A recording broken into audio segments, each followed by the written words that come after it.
Solve, then A. Graph the solution set, B. Write the solution using set builder notation, C.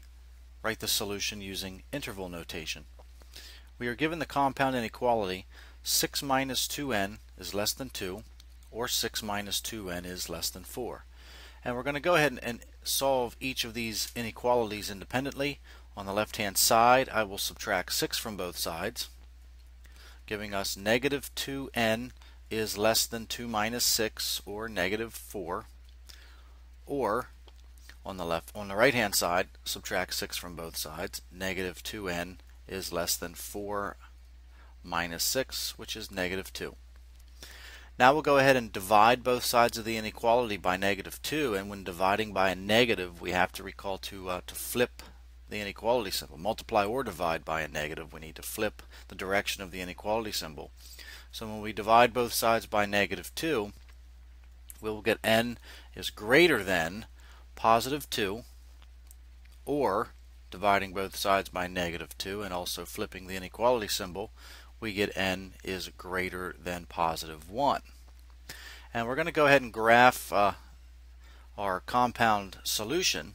And the way we graph a compound inequality joined with the word or, we simply put both inequalities on the same number line and write that as one graph.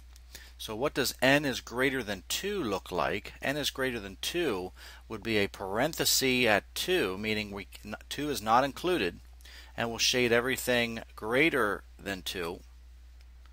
And now we'll do the same thing with n is greater than 1. We'll have a parenthesis at 1, and we will shade everything to the right. And notice that when we shade to the right, it captures the 2 that was not included with our first inequality. So our graph would actually look like from 1 and up, everything greater than 1. So overall graph answer, overall graph solution, parenthesis at positive 1, shade everything to the right.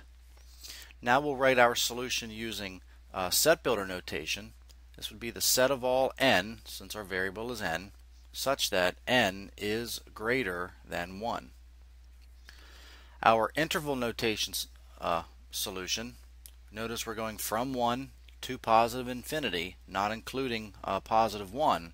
So we would have parenthesis from 1 to positive infinity parenthesis. So those are our three parts to this problem. Here's the graph of our compound inequality. Here's our solution using set builder notation, and our solution using interval notation.